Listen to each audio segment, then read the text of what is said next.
নমস্কার বন্ধুরা, অনেক বাড়িতেই রান্নার সময় কোনো আইটেম ডুবো তেলে ভাজার পর সেই তেল রেখে দেওয়া হয় পরবর্তীতে অন্য কিছু রান্নার জন্য।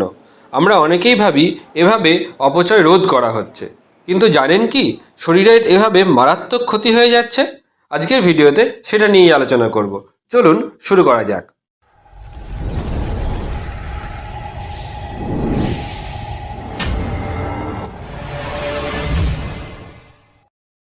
রান্নার জন্য যে সকল তেল ব্যবহার করা হয়, যেমন সরিষার তেল, সয়াবিন তেল এবং সব ধরনের রিফাইন্ড তেল, ঘি, মাখন, এগুলো সবগুলোতেই রয়েছে সম্পৃক্ত ফ্যাটি অ্যাসিড বা স্যাচুরেটেড ফ্যাটি অ্যাসিড। ডুবো তেলে ভাজার কাজ করার সময় তেলের তাপমাত্রা 170 ডিগ্রি বা তারও উপরে উঠে যায়। অতি উচ্চ তাপমাত্রায় সম্পৃক্ত ফ্যাটি অ্যাসিডগুলো রাসায়নিক গঠন পরিবর্তিত হয়। উচ্চ তাপে তেলের রাসায়নিক গঠন পরিবর্তিত হয়ে এই ফ্যাটি অ্যাসিডের অক্সাইড বা ট্রান্স ফ্যাট তৈরি হয়। তেল দ্বিতীয়বার ব্যবহার করলে তেলের ট্রান্স ফ্যাট মানবদেহের রক্তনালীতে পরিবর্তন আনে। রক্তনালী সরু হয়ে যায়, ফলে হার্ট অ্যাটাক ও ব্রেন স্ট্রোকের মতো মারাত্মক পরিণতি ডেকে নিয়ে আসে। এখন প্রশ্ন হচ্ছে, তাহলে রান্নার জন্য কোন তেল ভালো? আপনি যদি রান্নার তেল দ্বিতীয়বার ব্যবহার করতে চান, সেক্ষেত্রে রাইস ব্র্যান তেল মোটামুটি নিরাপদ বলা যেতে পারে।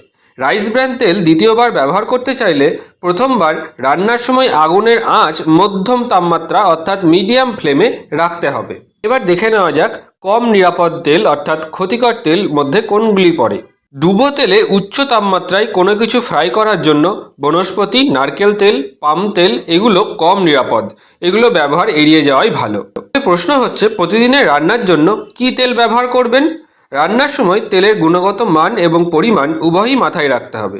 মাথাপিছু প্রতিদিন 15 মিলিলিটার বা 3 চা চামচ তেল এর ব্যবহার মোটামুটি নিরাপদ। আপনি রান্নায় বিভিন্ন ধরনের তেল ব্যবহার করতে পারেন, যেমন ডাল রান্নার সময় ঘি এবং শাকসবজি ও মাছ রান্নার সময় রাইস ব্র্যান তেলের ব্যবহার করতে পারেন। রাইস ব্র্যান তেল যদি না পান, তাহলে এক্ষেত্রে যে কোনো রিফাইন্ড অয়েলের মাধ্যমে কম ফ্লেমে রান্না করতে পারেন। রান্নার তেল দ্বিতীয়বার ব্যবহার করলে এতে তৈরি হওয়া ট্রান্স ফ্যাট খাওয়ার ফলে আমাদের হার্ট অ্যাটাক থেকে স্ট্রোকের কারণে অকাল মৃত্যু পর্যন্ত হতে পারে।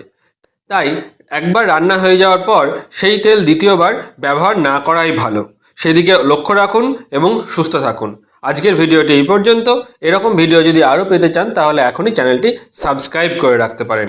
আর ভিডিওটি যদি ভালো লাগে, তাহলে আপনার পরিবার এবং পরিচিতির মধ্যে শেয়ার করার অনুরোধ রইল। ভিডিওটি দেখার জন্য ধন্যবাদ।